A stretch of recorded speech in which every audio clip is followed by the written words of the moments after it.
पवन तनय संकट हरन मंगल मूर्ति रूप राम लसन सीता सहित हृदय बसहु सुर भूप संग सचिव सुचि भूरि भट भूसर बर गुर ज्ञाते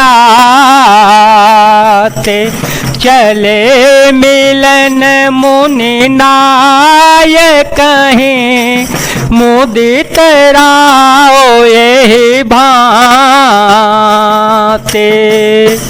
तब उन्होंने पवित्र हृदय के ईमानदार स्वामी भक्त मंत्री बहुत से योद्धा श्रेष्ठ ब्राह्मण गुरु सदानंद जी और अपनी जाति के श्रेष्ठ लोगों को साथ लिया और इस प्रकार प्रसन्नता के साथ राजा मुनियों के स्वामी विश्वामित्र जी से मिलने के लिए चल दिए। किन प्रणाम चरण धरे माता किन प्रणाम चरण धरे माता देने आशीष मोदित मुनि नाथा दिव्य वृंद सब सादर बंदे दिव्य वृंद सब सादर बंदे जाने भाग्य बड़ राओ आनंदे कुशल प्रश्न कहे बारहि बारा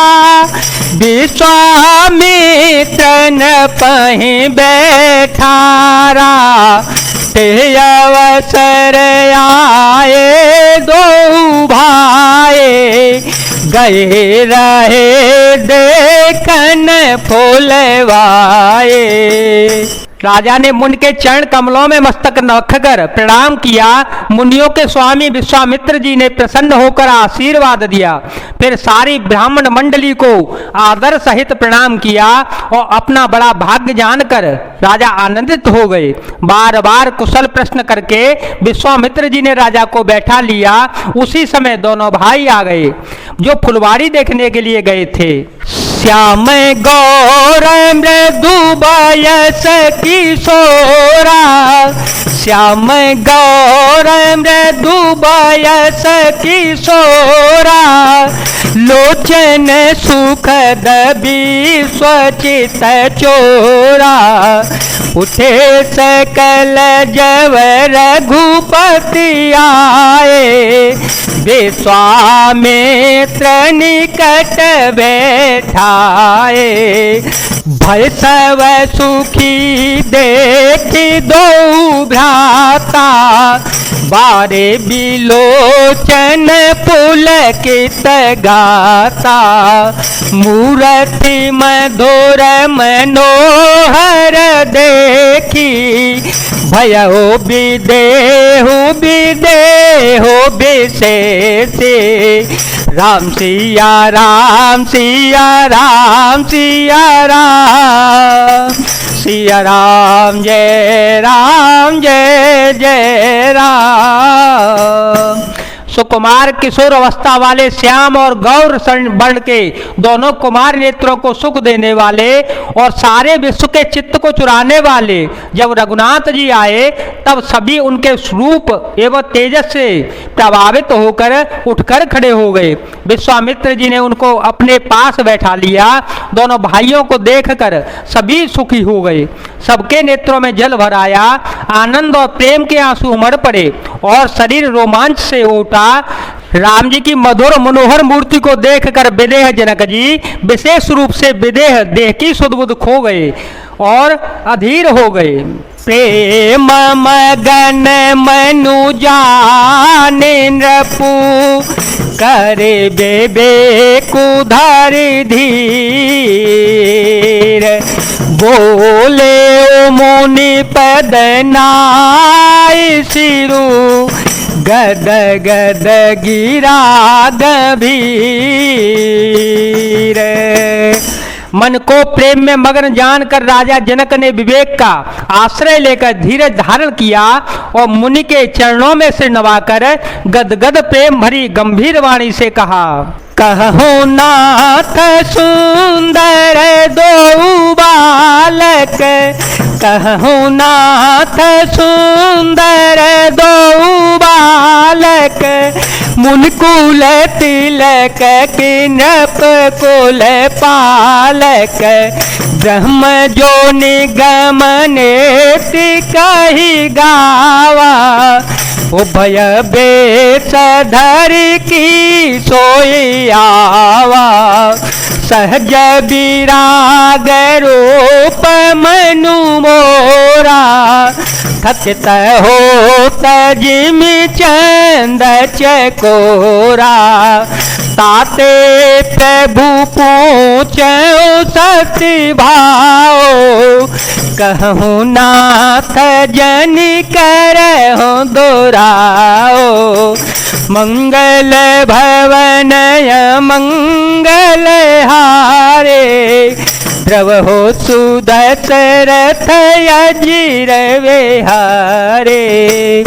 हे नाथ, कहिए ये दोनों सुंदर बालक मुनिकुल के आभूषण हैं या किसी राजवंश के पालक, अथवा जिसका वेदों ने नेति नेति कहकर गान किया है, कहीं वह ब्रह्म तो युगल रूप धारण करके नहीं आया है। मेरा मन जो स्वभाव से ही वैराग्य रूप बना हुआ है, इन्हें देखकर इस तरह मुग्ध हो रहा है जैसे चंद्रमा को देखकर चकोर होता है। हे प्रभु, इसलिए मैं आपसे सत्य निश्चल भाव से पूछता हूँ, हे नाथ आप बताइए, छिपाव न कीजिएगा।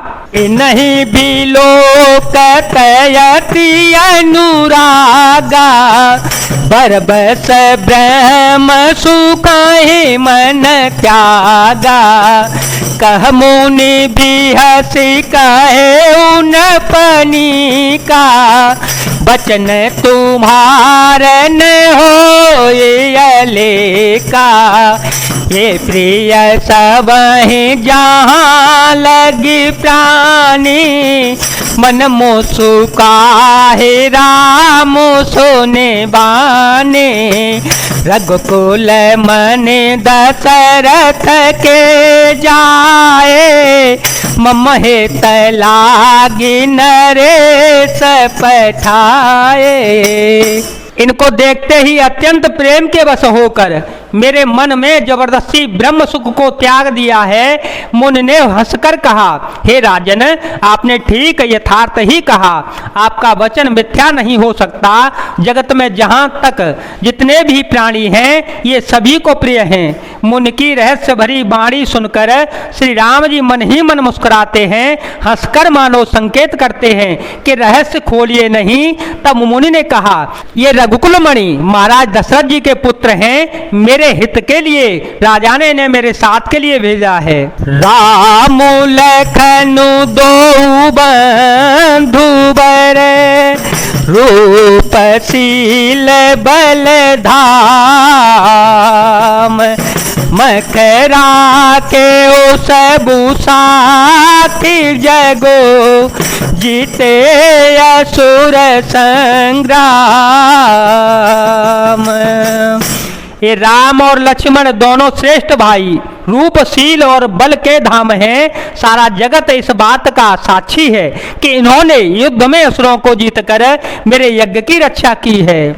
मुनि तव चरण देखी कहराओ, मुनि तव चरण देखी कहराओ, कह न सकओ निज पुण्य प्रभाओ, सुंदर श्याम गौर दो भ्राता, आनंद हूँ के आनंद दाता, इनके प्रीति परस पर पावन, कहन जाए मन भाव सुहावन, सुनहु नाथ कह मुदित विदेहु, ब्रह्म जीव एव सहज स्नेहु।